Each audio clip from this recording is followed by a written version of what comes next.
pertanyaan pertama, selama ini bagaimana Bapak dapat mengidentifikasi kasus-kasus yang merupakan dilema etika atau rujukan moral?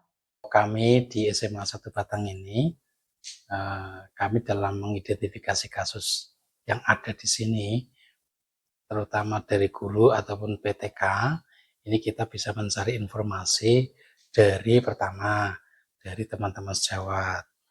Terus ada monitoring maupun evaluasi yang kita lakukan.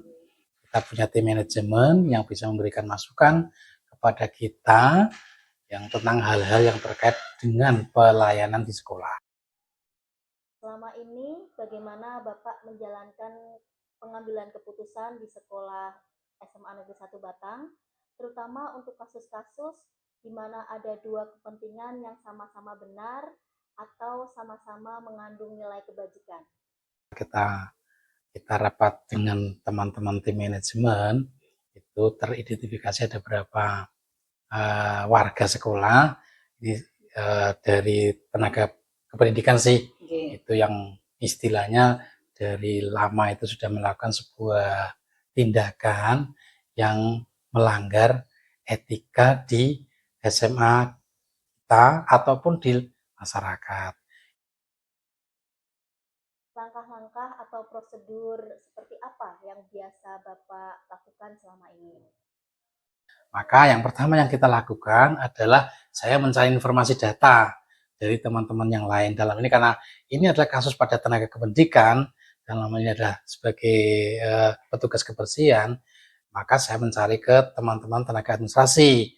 Saya mencari informasi, kemudian saya juga berdiskusi langkah-langkah apa yang harus kita lakukan, termasuk dengan data-data otentik, data-data otentik yang bisa yang bisa menguatkan bahwa dia itu melakukan suatu hal yang tidak sepatutnya atau tidak secara etis dilakukan di sekolah ataupun di masyarakat. Hal-hal apa yang selama ini Bapak anggap efektif dalam pengambilan keputusan pada kasus-kasus dilema etika? Penting itu di sini adalah butuh antara komunikasi antar kita dengan teman, antar teman dengan teman. Kemudian setelah itu kita saling koordinasi untuk menyelesaikan masalah tersebut. Hal-hal apa saja yang selama ini merupakan tantangan dalam pengambilan keputusan pada kasus-kasus dilema etika? Tantangannya itu sebetulnya adalah pada komitmen bersama dari kita semua. Apakah Bapak memiliki sebuah tata kala atau jadwal tertentu dalam sebuah penyelesaian kasus dilema etika? Apakah Bapak langsung menyelesaikan di tempat atau memiliki sebuah jadwal untuk menyelesaikannya? Bentuk atau prosedur seperti apa yang Bapak jalankan? Jadwal secara rutin itu kan kita biasanya setiap pagi mengadakan sebuah koordinasi, juga komunikasi di situ. Ini adalah sebuah bagian terjadwal kami untuk menyaring, mengidentifikasi mungkin tadi permasalahan ataupun mungkin perbedaan pendapat, perbedaan persepsi di sekolah ini biar disatukan. Adakah seseorang atau faktor-faktor apa yang selama ini mempermudah atau membantu dalam pengambilan keputusan dalam kasus-kasus dilema etika? Kalau saya mandang di SMA 1 Batang ini kita punya tim yang baik, juga punya kolaborator teman-teman guru maupun tenaga pendidik yang bisa memberikan informasi kepada kami, yang punya komitmen baik terhadap kami, itu sangat bantu dalam segala permasalahan yang ada. Dari semua hal yang telah disampaikan, pembelajaran apa yang dapat diambil dari pengalaman terkait pengambilan keputusan dilema etika? Sehingga menurut saya kunci dari sebuah penyelesaian yang saya ambil di sini adalah pertama adalah tadi ya kolaborasi, kemudian komunikasi dan juga komunikasi yang baik antar warga sekolah di SMA Negeri 1 Batang.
Pak ini jadi saya jadi mendapat pencerahan menjadi tambah luas Ya, wawasan saya. sama-sama. Terima Siap-siap. kasih Bapak. Iya, sama-sama. Assalamualaikum. Waalaikumsalam warahmatullahi wabarakatuh. Dalam mengidentifikasi kasus-kasus dilema etika atau bujukan moral itu dengan kita mempelajari terlebih dahulu, kemudian memanggil beberapa pihak yang terkait dan kita menyimpulkan sehingga nanti kita bisa mengidentifikasi apa yang menjadi kasus dilema etika atau kasus bujukan moral. Dalam pengambilan keputusan untuk kasus atau permasalahan yang sama-sama benar, tentunya kita butuh ada komunikasi yang baik, kolaborasi yang baik bersama dengan pihak-pihak yang terkait. Kemudian kita perlu adanya suatu kesepakatan bersama sehingga nanti ada pengambilan keputusan yang sesuai dengan dengan peraturan seperti itu. Yang pertama, langkah-langkah dalam pengambilan suatu keputusan tentunya mempelajari kasus atau permasalahan yang terjadi, kemudian kita mengumpulkan fakta dari pihak-pihak yang terkait, kemudian menyimpulkan, tentunya nanti kita harus berpedoman dengan peraturan-peraturan yang ada. Yang paling efektif dalam dalam mengambil suatu keputusan itu tentunya kita dengan melibatkan orang lain atau melibatkan pihak-pihak yang terkait, kemudian adanya komunikasi yang efektif, kolaborasi bersama dan kesepakatan bersama.